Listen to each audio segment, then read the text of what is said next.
Hello, everybody. My name is Lucas. In November 2020, my brother Mateo contracted COVID-19 like so many of us did. But unlike most of us, he hasn't yet recovered. Mateo is now what is known as a COVID long hauler, a title given to those whose COVID symptoms last more than 3 months. So, yeah. In all this time, he's been documenting his ups, downs, victories, and setbacks through journals, medical records, and love letters to you, the listener. And if he's come to one conclusion, it is that COVID is stupid.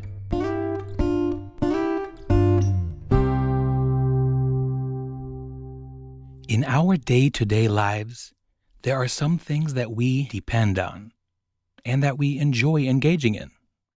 A walk outside, singing in the shower, those true belly laughs that go on and on. But for so many long haulers, those joys have been taken away, and some are still fighting to reclaim them, spending countless spoons fighting to get back the very thing that keeps us all fighting today for a better tomorrow: the ability to breathe. This once unconscious and natural duty of the body and brain has now become very conscious and in no way feels natural.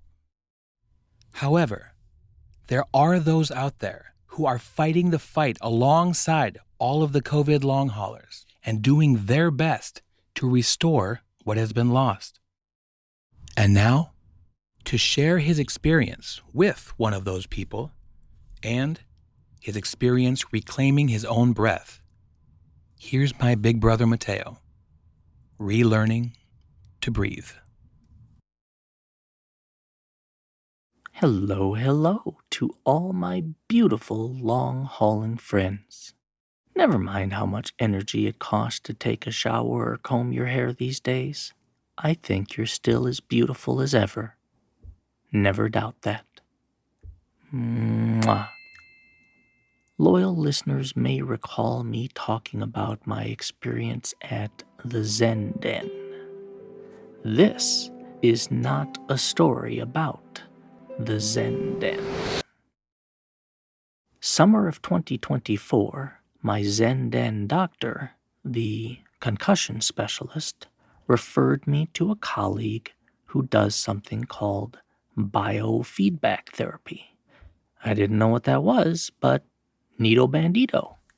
These two had been referring patients to each other for years. And for both of them, it was an easy progression from concussions to long haulers, considering all the similar ways we present. So I met with her, and she is an absolute joy.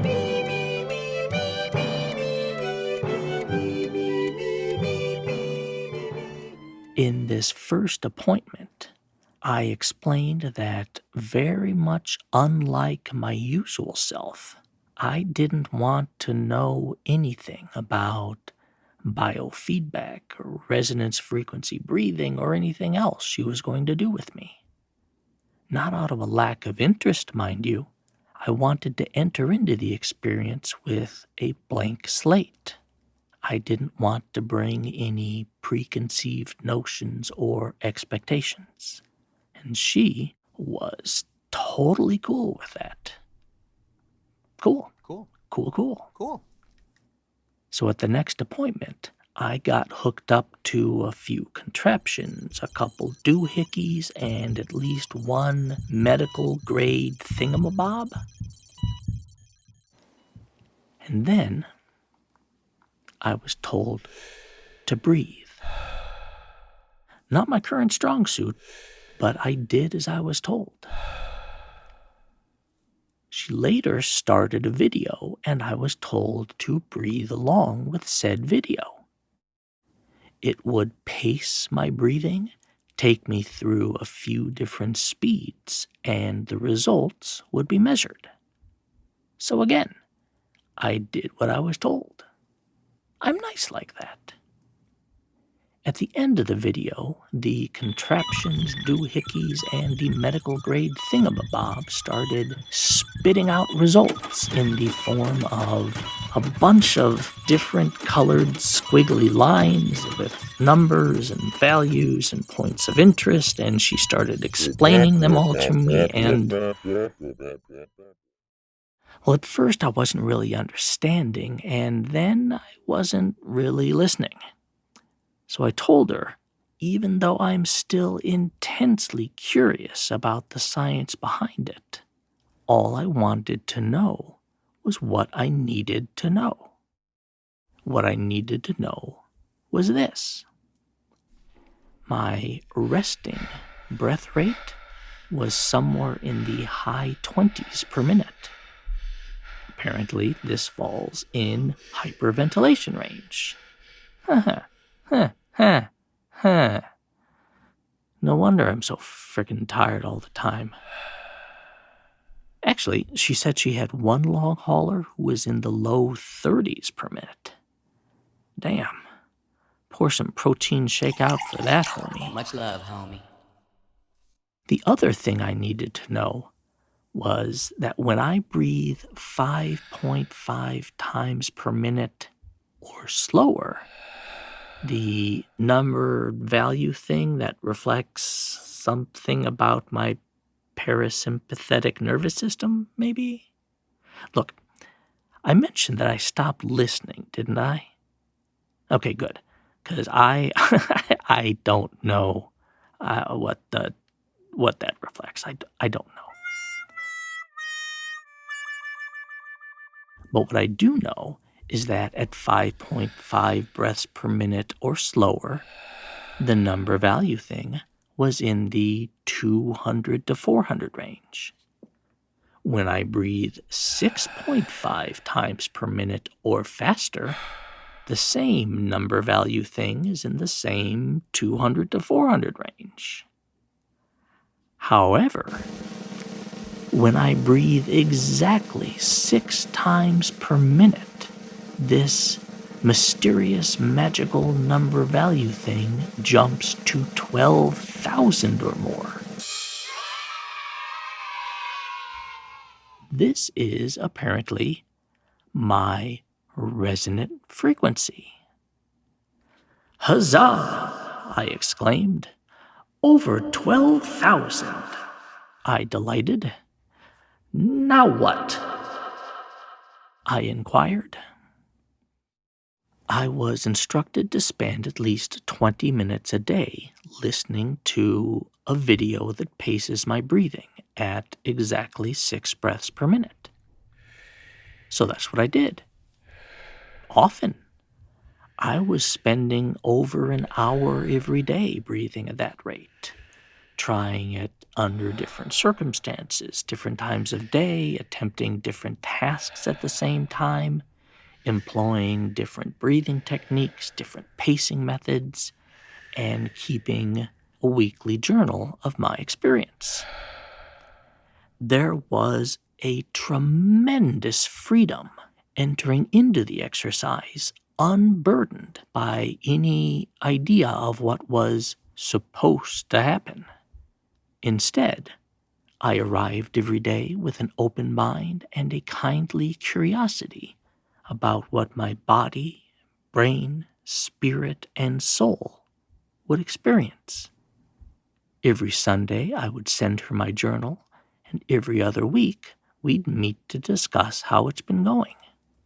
I got the impression that she enjoyed having a patient who was approaching the therapy from this angle. And I was only able to do so because I already trusted her enough to believe in my heart that she would offer course corrections to my journey as warranted. True story. At the end of our first visit, I asked if she'd be comfortable being hugged by a new patient. She was. So we did. Thus far, the only person on my care team who got a Mateo hug on day 1. Throughout the summer of 2024, I was leaning heavy into this new breathwork therapy.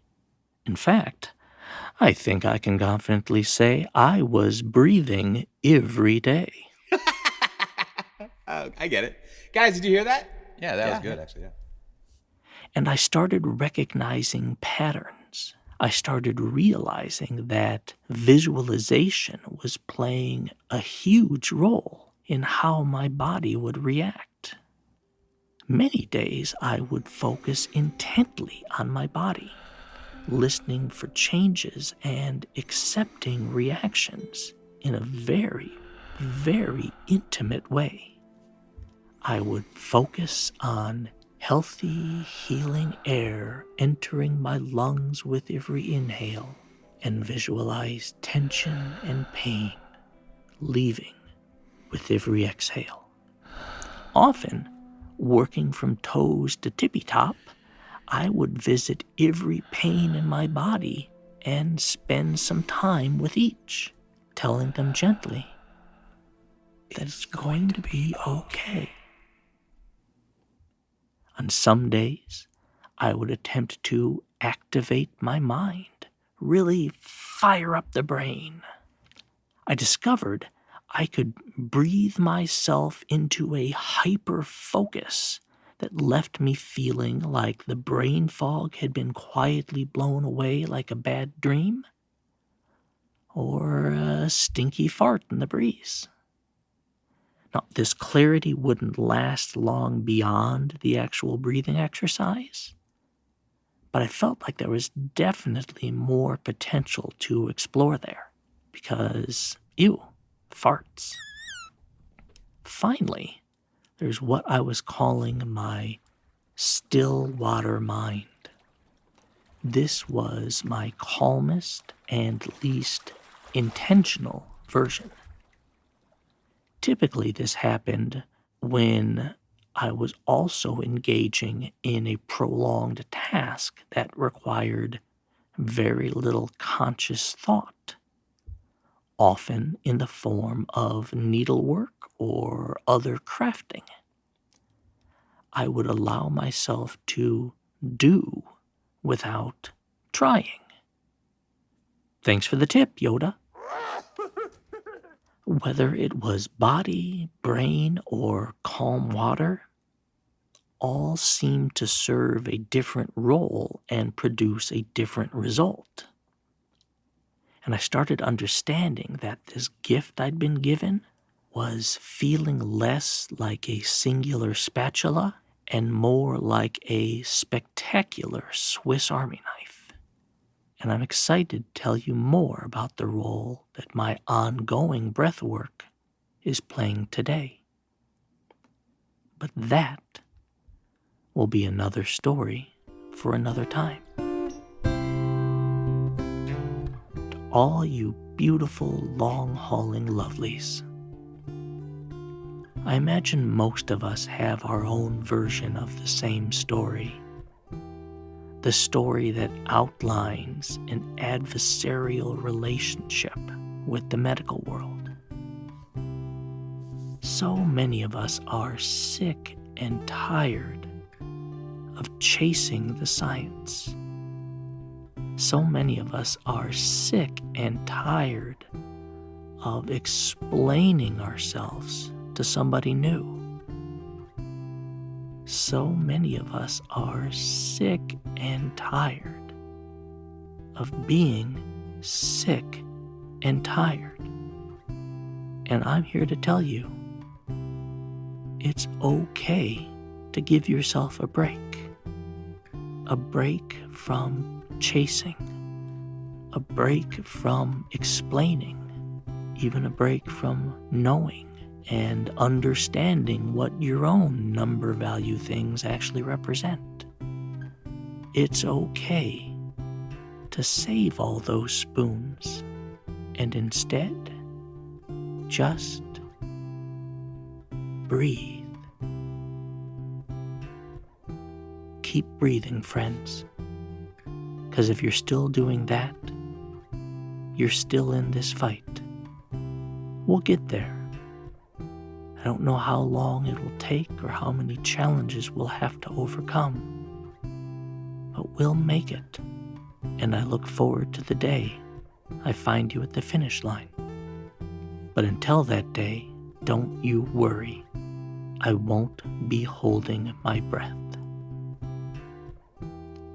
I love you all. I see you all. I would hug you all if I could. Strength and health. COVID is stupid.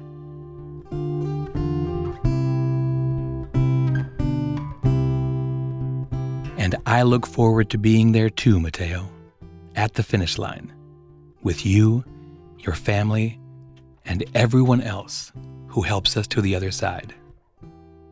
You know, I actually had the pleasure of meeting Joy in Mateo's initial session with her. I was grateful for her calmness, how she welcomed my questions, and how she's continued to help my brother, even up to this day. If you are still monitoring, regulating, and documenting the minutia of long-haul COVID, why not come and share some of those findings with those who can truly empathize? Email us at covidisstupid2020@gmail.com. And that's stupid with 2 O's, not a U. Or, if you'd rather keep up with our latest episodes anonymously, feel free to subscribe to our YouTube page or our uploads wherever you enjoy listening to the COVID is Stupid podcast. Add us on Instagram, on Facebook, or just add us to your routine every couple of weeks. No matter where you choose or how you like, we're here. We're listening. And we'll be happy to invite you to say it as many times as you like. COVID is stupid.